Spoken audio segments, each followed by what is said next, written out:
if you know anything about me, I've written a couple of comic books in my time. I've done some just personally because I like comic books. Throughout my life, it's been a thing. I've actually never sold a comic book that I've ever purchased. None of them are worth money. They were just the ones I liked. And it's like, I think the most expensive one I have is maybe worth $100 or something. So it is what it is. Maybe I'll sell them one day. I don't really know how. So if you are a person who owns a comic book store or something, let me know. But I've kept them all because I've always loved the ideas that they present. And this is a long, long preamble to tell you that this video is about a comic book character that I feel has gotten a bad rap in recent times, or actually throughout all of my life, I've heard people talk down about this particular character, even though it's one of the most popular characters of all time. You may know him as the Man of Steel, the last son of Krypton, Kal-El. And like his many names, there are many sides to this character, this superhero. He's an Ubermensch. Here are some ideas about Superman. So, okay, to start things off, if you don't know who Superman the character is, I'd be surprised. It's been around since the 30s, but if you don't know who the character Superman is, I'll do a rundown really quickly. He's a fictional superhero. He appears in the DC Comics universe, which is, I think, kind of funny. DC Comics, Detective Comics. Come on, DC. I guess it's too late, right? It's been a zillion years at this point. We're getting close to 100 years. Probably you're not going to change it. But Detective Comics is funny. So this character was created by Jerry Siegel and the artist Joe Shuster. Superman first appeared in Action Comics #1 in 1938. It's a picture of him holding up a car, which is pretty cool.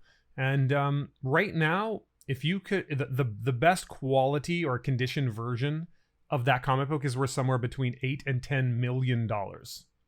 So, save up your bottle caps, because it's going to cost a lot if you ever want to read that. And I bet you it's nothing special. Like old comics are like, I am a hero and I am here because there is a problem. Oh, I have saved the problem. Thank you for saving the problem, Superman. That's how they go. I've read a lot of 50s comics. Trust me, I read almost 150 1950s comics on Twitch because it was a stream that I did. And at some point I was like, I can't read these anymore. They're the same thing. There are 3 stories and they happen every time and usually not executed that well. So don't expect much for your 10 mil, but Action Comics 1, 1938. So Superman's real name, I mentioned it before, Kal-El. Excuse me. That's his name. Kal-El is Superman's real name. It's his Krypton name because he was born on the planet Krypton. His father was Jor-El. And his father Jor-El sent him to Earth in a spacecraft just before Krypton exploded. So we'll get a little bit into that later, but Krypton was destroyed, and just before it was destroyed, Superman, as a baby, put into a ship, sent off. He was discovered and adopted by the Kent family. It was Jonathan and Martha Kent. They named him Clark, so his name on Earth became Clark Kent. So Jonathan and Martha Kent, and I found this funny, they found a kid on the side of the road, a naked kid on the side of the road, and we're like, yeah, this is ours now. This is our kid now. So in the 30s, that was the way the rules were. That was how it is. In the 30s, you were like, hey, look, I see a naked kid on the road, that kid's mine. It's my property.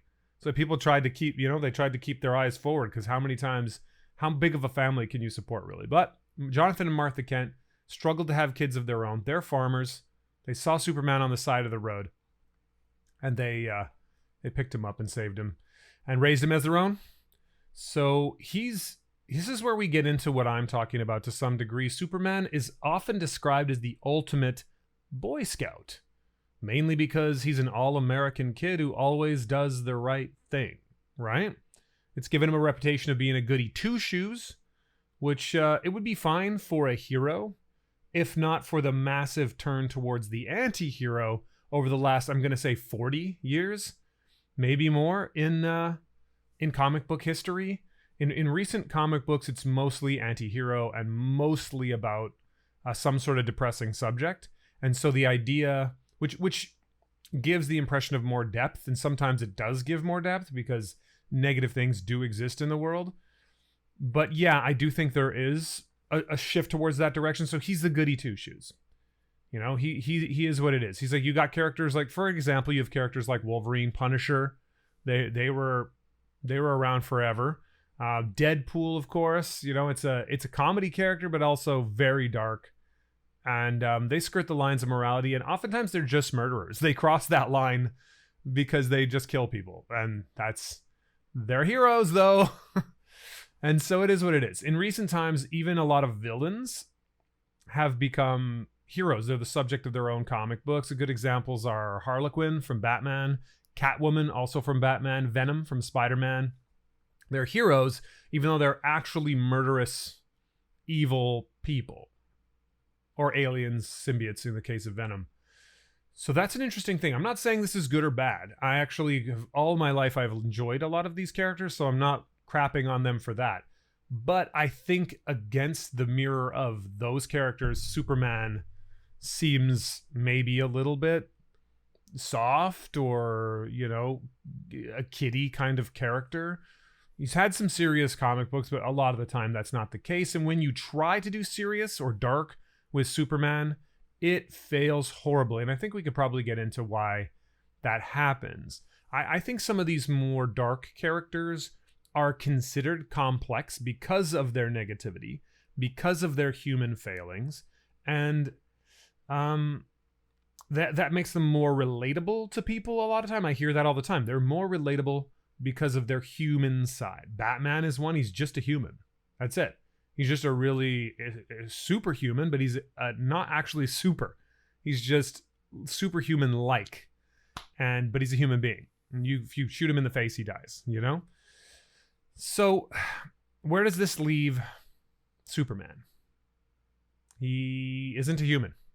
So if we're supposed to relate to the human side, he isn't human. He has other weaknesses, like he has a weakness to kryptonite and nothing else. That's his entire weakness. He has no failings, really. So does this make him difficult to relate to? A lot of people say yes, he's a goody-goody who never does anything wrong and has no weaknesses of any kind. So how do we connect? I could see that as being a legitimate argument, but I want to look into it a little bit further. Let's talk about his powers. If you don't know Superman, we'll quickly run that down. You can skip it if you already know his powers, but he has superhuman strength, speed, agility, endurance. He has the ability to fly. You see him doing like Mach 10. Sometimes you see him flying faster than the speed of light in space. So he can fly. He's nearly invulnerable to everything. He can withstand bullets, explosions, even many forms of energy blasts. A lot of stuff just doesn't touch Superman. He's really bulletproof. He has heat vision. He can shoot lasers out of his eyes. Powerful cutting lasers out of his eyes. So instantly can cut you in half. Amazing. X-ray vision, so he can see through walls. I'm not sure if his vision is actually X-rays as much as he can see through things. If that makes sense. I don't know if he's actually putting out X-rays and giving everyone cancer. We'll have to find out. Freezing breath and super breath, so he can freeze you with his breath but also just blow you away with the air in his lungs. Pretty cool. I mean, kind of an awesome character. I'm sorry, I like all these powers. I know people like it's too much, but I think it's awesome. Oh, by the way, he's a genius. Just like if you were worried maybe he was a dumb jock. No, he's not. He's a genius, and he's basically the most handsome, chiseled dude you've ever seen in your life. So that's Superman. Very relatable. We can all relate to these things. We love this guy. What a great guy, right? What a great dude. But I think I'm being sarcastic because everyone gets that joke. You get why I'm being sarcastic. This is an ideal character. But maybe there's something in that. I don't know. Maybe there's something in it. Let's look into it. It's easy to see why this character might also be difficult to put into peril in a storyline. His abilities seem to basically defang any danger that there is. I mean, these abilities, like, okay, well, why doesn't he just use his X ability to get through this? It's tough to say. So in Grant Morrison and Frank Quitely's All-Star Superman, which is considered one of the best ones, you probably want to read that. It's number 2. Superman's strength is tested. He exhibits 200 quintillion tons of force with just one hand. Now, this is an extreme version. In this story, his power is expanding exponentially, so the normal Superman doesn't always have this, but this is a good example of seeing how, just as a good example of how strong Superman can be sometimes in a fictional work. So this is a strong character. This is not somebody who simply who has really any upper limit to his strength. So you're gonna find it hard to say, well, why didn't he just overpower the enemy? Like it's a valid concern. So okay, where do we let's get back on track. If Superman is an invincible goody-goody, handsome, smart, invincible, strong, goody-goody with all the powers, where can his stories go? But in that old-fashioned direction we talked about earlier, which is basically the bad guy comes to do something bad, and Superman comes and stops it. The end. That was cool in the 30s, 40s, and 50s. By the time the 60s came along, I think people were getting tired of that. 70s for sure. 70s for sure, they were tired of that. 80s, absolutely, it was just the dark, dark ages. And it continued to be dark since the 80s. So we've got like 40 years of darkness. How does Superman fit into this? You know, I'm not going to go into a history of Superman. That's not what this is about. As I promised, this is actually a little bit about stoicism. It's not really about Superman, but it is about why Superman actually can be good and how I think Superman is meant to be looked at. So let's get into that, you know, because within the question, why should anyone care about Superman, is, I think, what's interesting about Superman. So the story of a superhero in general is a struggle to do good amidst terrible chaos and challenge. So in other words, overcoming big problems. A superhero is someone who overcomes the biggest problems. That's what a comic book is about. Usually a superhero is put in some situation, or the hero in general is put in some situation that is extreme, and no normal person would be able to handle it, and yet somehow here they are dealing with it. They overcome their own doubts, their own fears, their own limitations, physically and mentally, and they prevail. It's a great story. It's a tale as old as time, and I think this is part of what we're looking for in Superman. I think that we've seen that also in these darker stories, we've seen that psychological challenges in comics are just as valid as the physical ones. They're usually negative, but those psychological challenges are a very interesting storytelling technique. They're interesting in our own lives, and we're interested and attracted to them. So in recent stories across most mediums, we've seen a million examples of psychological stories, psychological challenges, and they are quite popular. So it is what it is. What are Superman's challenges? Where is the challenge? Where is the problem that he's really solving? Because these bad guys aren't really it, are they? That's not really the truth. It's not always physical. Although, okay, granted, he generally faces enemies that have as much or greater physical strength than him, and he has to kind of put it all together to defeat them, but that's not really it. That's not Superman's challenge, I believe. We'll see. It's like, oh, Rick, are you getting to the point? I'm getting to the point. Trust me, I'm trying to get to the point. Put this on while you're working out or cleaning or something. It's a ramble. It's a ramble. It just is what it is. Okay? It is what it is. Give me a break. So I don't think the physical abilities we just talked about are actually the root of the character. And I do believe there's a psychological component, but it just may not be what these other so-called darker characters are facing. And the root of the character, I think the answer to that lies somewhere in between the lines that were spoken by David Carradine, who was playing Bill, in Quentin Tarantino's movie Kill Bill Volume 2. And when Bill explains that Superman is unique among superheroes in the fact that he is an alien from another planet, that his mythology is different. So he is Superman, and his alter ego is Clark Kent. As opposed to Peter Parker or Bruce Wayne, neither of them were born Spider-Man or Batman. They were born Peter Parker and Bruce Wayne, and their alter ego is Spider-Man or Batman. And they invented those personas. Superman is Superman. He is not Clark Kent. He is from another place. So Superman has this opposite mythology. And in the same way that he has this opposite mythology, Superman also has the opposite challenge. His challenge is not that things are so hard that he may not be able to deal with them. And although that has been the story, I don't believe that's the heart of it. I think the reason why Superman is a good character is none of those things. It's not any particular storyline. It's not any particular drawing or art style or any of that. The heart of Superman is not in defeating evildoers. His challenge is not taking over the world and becoming a despotic tyrant. That's Superman's real challenge. And that is the interesting psychological side of Superman. It's not just like, just as he's not a person. Like, he's not a person who has to become a superhero. Not a human being. He doesn't have to work up to it and figure out how to stitch his costume together. He already had those clothes. It says it in Kill Bill. Those are his clothes. You know, he was wrapped in those clothes as a child.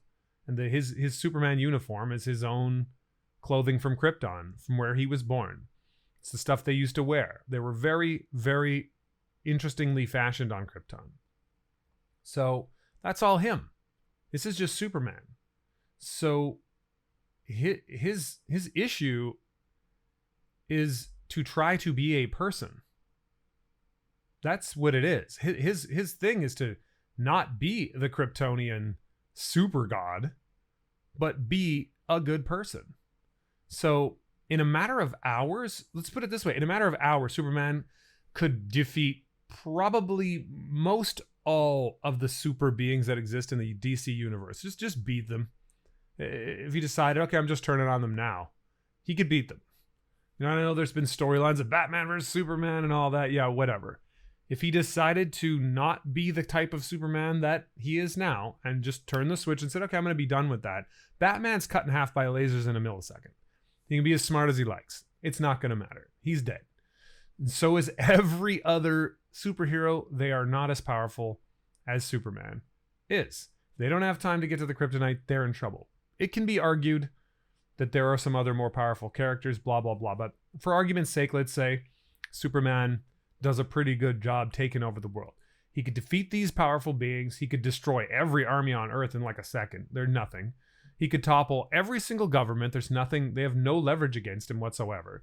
And he would be the ruler. He would be the ruler of Earth. And there are alternate universes and alternate storylines in the comic books where this is actually the case. Because Superman's like, yeah, I should probably be running this place. Right? So this tells us something about the base character of Superman, that his challenge every second of every day is to not take over the world. He could have it his way. He could have everything his own way. Right now, all the time. He could take over everything anytime, and yet he doesn't. So think about that. If you could have everything you wanted your own way, right now, imagine you have all your favorite foods, a group of naked people that are the sexual type that you want, just as many of them as possible, the keys to every city on the planet, $100 trillion just sitting there right in front of you, piles of gold, mountains of everything, whatever, nature, land, food, whatever the things that you want, you can have all of them, literally all of them, and all the power, and you make all the choices for you. It doesn't matter if it hurts other people or not. Like, you could do that right now, and you just don't. It's fine, you just don't. But here's the thing, like, let's put a caveat on that. You can have all those things, but a random person you don't know has to die. And a second caveat, the person that will die is probably not a great person. They're not great. Because that's kind of Superman's thing too. He really only has to defeat tyrannical governments and stuff like that to take over the world. Filthy, slimy politicians like the kind we have right now, right? He just has to take over them. It's really like, is that a big deal? He doesn't even have to kill them. They have nothing they can do against him, really.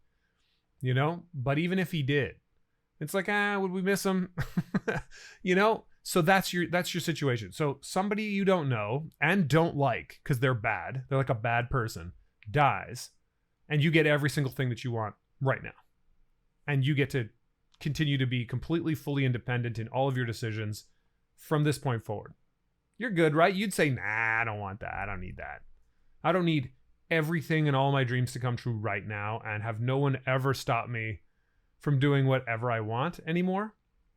Superman does this every second of every day. It's the Superman challenge. Okay?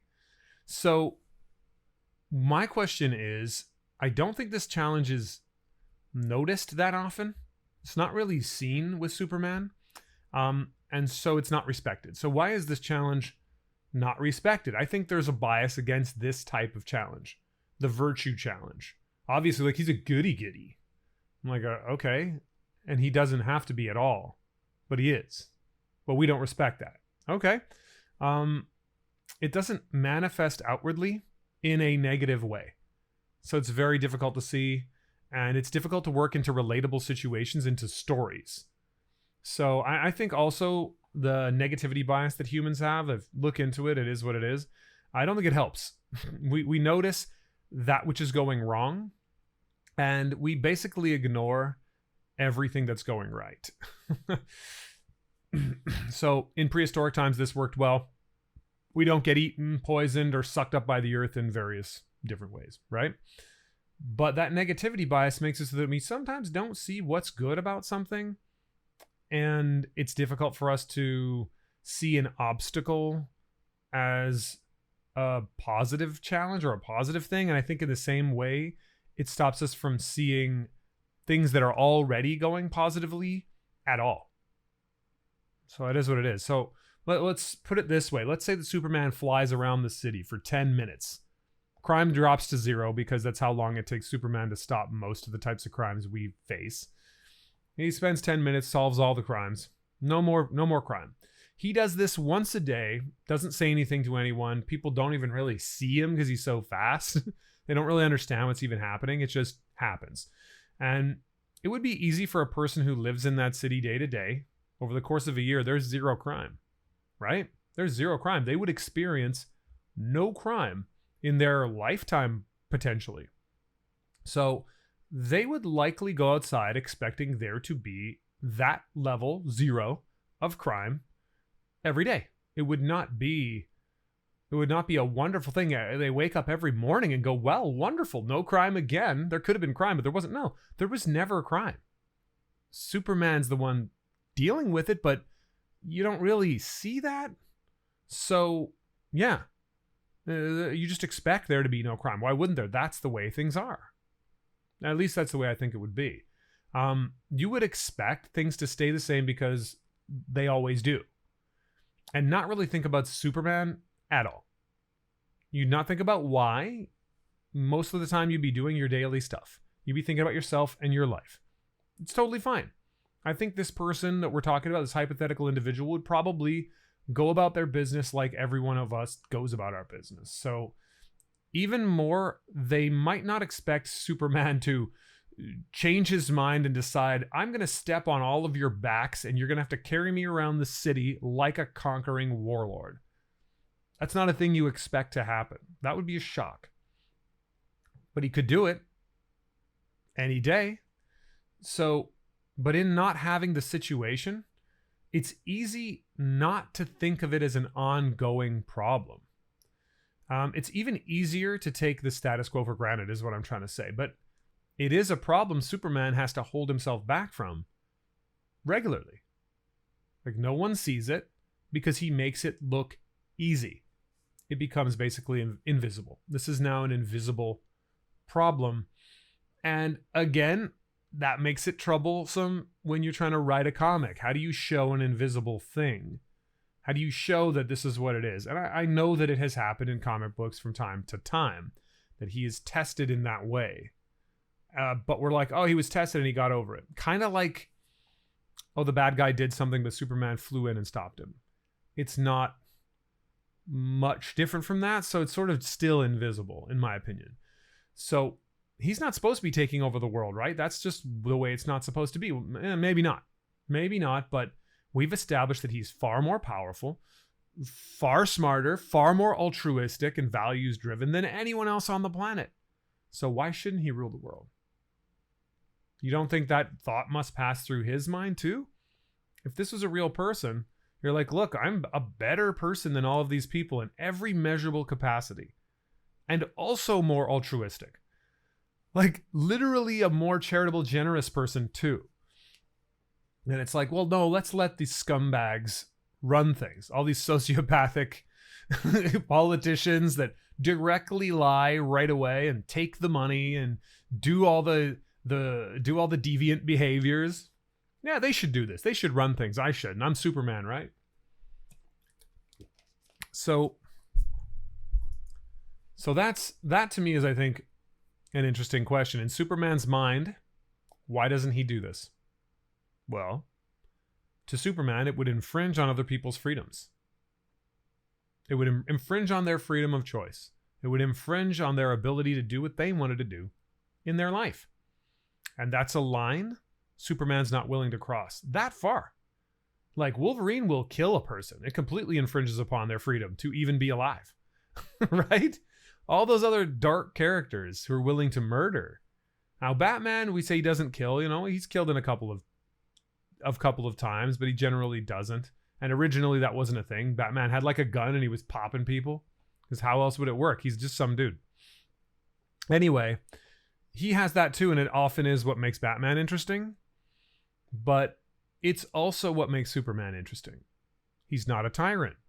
And even though we're saying it would infringe on people's freedoms, and so he won't cross that line, even though it would probably infringe his rule of law, Superman's rule, would probably infringe mostly on criminals. The freedom of criminals to be criminals. Right? That's who it would bother the most, like a bunch of rules from Superman. But most regular people would be like, I don't even really notice the difference except for there's no crime.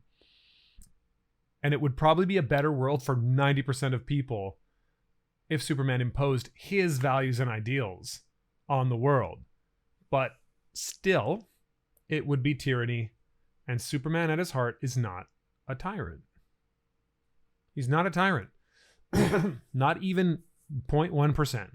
So he can't do it, even though it's very likely it would be better for others. But Superman still makes this argument in his mind and deals with it every second of every day. This is interesting to me. This shows an inner, an inner, not only an inner struggle, but an inner strength that is insanely admirable. That I don't know if there's another person that existed or exists that ever had this sort of situation. So it's a beautiful sentiment. And maybe since a lot of people never had this circumstance, it makes him unrelatable to people again. So again, we're back to the problem of he's unrelatable. And as we said before, people love heroes with a human quality, which normally translates to failings again. Mistakes, being emotionally erratic. And he is the opposite of that. He is not making a lot of mistakes. He is not emotionally erratic, and he doesn't have a lot of weakness. So these failings just aren't easy to find. But I think Superman is not really there for failings. Regardless, is there a person that connects to this? I don't know. I mean, where did Superman even get these ideals? I think that's a good starting point. He doesn't have a human quality. He doesn't have a human quality, right? But where did he get these values? So was it from his home planet Krypton? That's the first question. He's Kryptonian. He's an alien. He's certainly different than everybody else. He's not a human. Not relatable, not human. So Krypton, he must have got them from there, I guess. So let's look at that. Krypton no longer exists, as we discussed, because it blew up. Its people mismanaged their resources and blew up the planet. Place destroyed. It's trashed. They trashed the place. And most other Kryptonians that we've ever seen show up in the series of Superman, any Superman series really, they're terrible people. They are instantly ready to take over Earth right away. It's their first thing. They're like, yeah, we got to take over this place. These people are peasants. Look how weak and crappy they are. They suck. They need Kryptonian rule right now. That's their game plan every single time.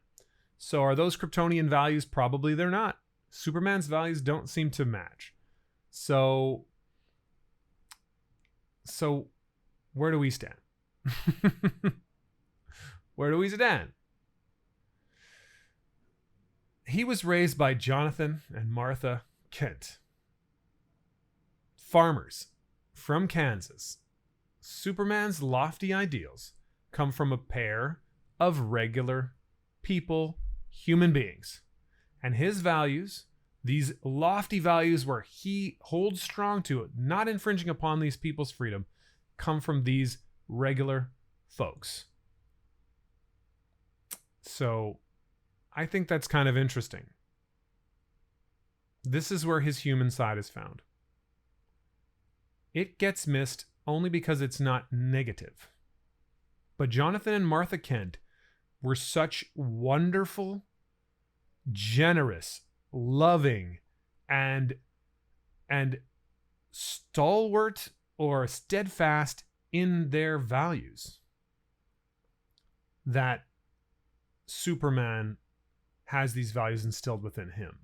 Superman remains an altruistic person simply because of that. He has constant pressure of having ultimate power, and he chooses freedom and grace. Every time. Imagine that. I'm going to tell you something. There are certain things, like I don't want to go into, but there are certain things, if I ever even hear of this sort of thing happening, and I think you know the types of things I'm talking about, the types of crimes I'm talking about. If I ever even hear of this sort of things happening, I feel a bubbling of bloodlust, essentially. I'm like, shouldn't the person doing this be dead? That's my first thought. As a human being, I think it's kind of normal. They're like, hey, you're messing around with life, human life, really. You're messing around with it in a way that is so dastardly and has no value. It's only a detriment. Like this person, I'm like, okay, well, your life now is over. And I think I don't know. I think a lot of people probably can relate to that. You can think of something where you're like, I'd like that person to no longer exist. Superman sees this stuff all the time. He's a crime fighter, right? So he's seen it. He lives in a giant city. He lives on the planet Earth. He's seen it. But he stays on the side of liberty anyway. Stays on the side of freedom anyway. Even though sometimes the worst possible thing can happen within that framework. But taking freedom away from other people is not something, he's not a line he's willing to cross. So you can decide whether that's good or bad or what, but it's interesting. It's an interesting question. To say that Superman is not an interesting character, I think we're getting to the point where it's obvious that that's not the case. You know, the human characteristic that Superman represents is those values from Martha Kent. And maybe that's not as sexy as psychological trauma. That's not sexy. It's hard to show. You can show psychological trauma. Actually, it's depicted in comic books all the time. Some of the things I was referring to happen in comics all the time. Whether it's like molestation or murder or rape or all these types of things. They show up in comics and we know that this person has a trauma now. Psychological trauma, easier to deal with. Psychological steadfastness? Is that a thing? Steadfastness? Being steadfast in your psychology and holding to your values that are generally correct values, difficult to do sometimes. This is a real challenge. This is a problem, and this is Superman's human side. So I think this thing is powerful. Like I said, not as sexy as psychological trauma, but it is powerful and it leads to a better place. As an example, like if we're taking the example of someone with lots of psychological trauma, or we're taking the example of Superman, I think it leads you to a better place. If for some reason you're taking the examples from superheroes or comic books, which maybe you shouldn't, because this is a whole nother conversation, but entertainment is meant to be entertainment, and therefore there's a ton of conflict. And it's manufactured conflict, and it may not depict reality at its not like 90% of reality is not really that. 90% of reality is kind of boring, right? So, pick your heroes carefully, I guess, and maybe it's not entertainment where they should be found. Maybe it's in the real world. But if we are, Superman's values lead to a better place, I think. Superman's example may be hard to relate to. I can understand that. Maybe hard to relate to because most, if not all people, do fall short of this ideal. I know I can't do this. I just explained how I could not do this. If I had Superman's abilities, you guys would be screwed. I'm sorry, it just would be that. You'd have the better life that I was talking about Superman could create, because he could. It's like he should do it. He's the smart one. He's the handsome one. He's got the abs. Let's just deal with him. But it's not really the right thing to do, right? So, but I don't know. I don't think you could put everything I want in front of me and have me not try to have it. It would be hard. So people fall short of this ideal, and it doesn't seem realistic. And since it doesn't seem realistic, we can disconnect from the Superman character. I can understand that. But I ask myself the question, is there anyone else in human history who compares to Superman? Like, is there any human being? So in terms of physical abilities, no, I don't think anyone had freeze breath or laser eyes. That's not what it is. So the answer is no there. But in terms of wielding power, there may be some parallels.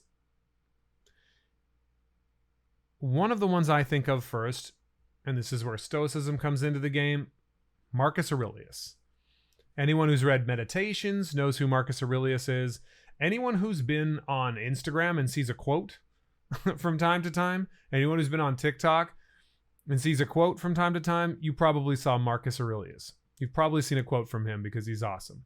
So Marcus Aurelius was, if you don't know who that is though, he was the emperor of Rome who famously wrote in his journal, which became a book published as Meditations, but it was his personal private journal. He used to write ways to keep himself grounded while simultaneously being the ruler of the known world. He was the emperor of Rome like in its heyday, when basically the Roman Empire was everything that people knew existed. You know what I mean?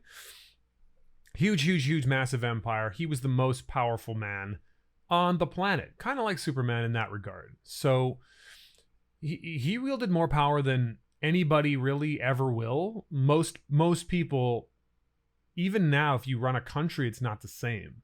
You know, he could have had 1 million tons of gold delivered to his doorstep right now. Like, I want to see 1 million bricks of gold right here.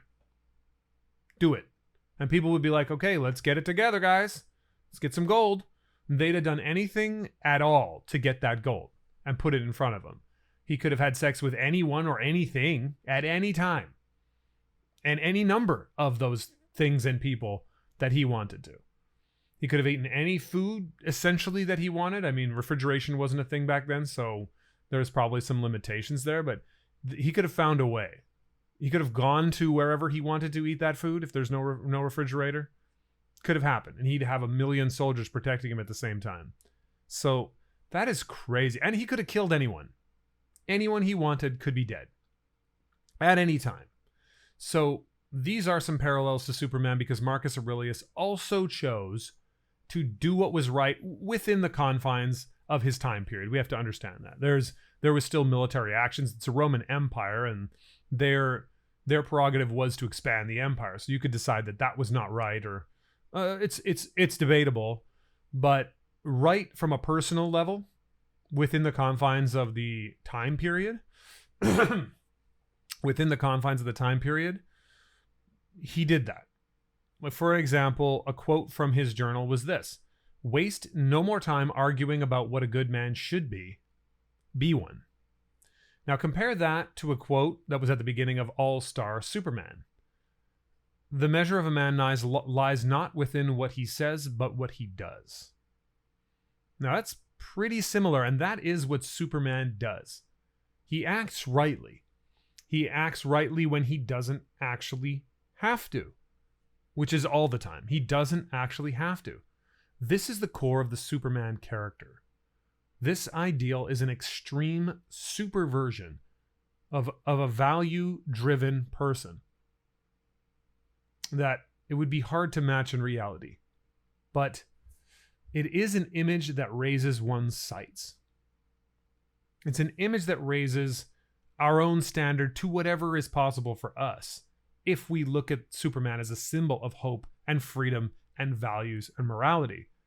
We could say, okay, how would I want to have some more of that in my life? Well, I'm going to have to look up, not down.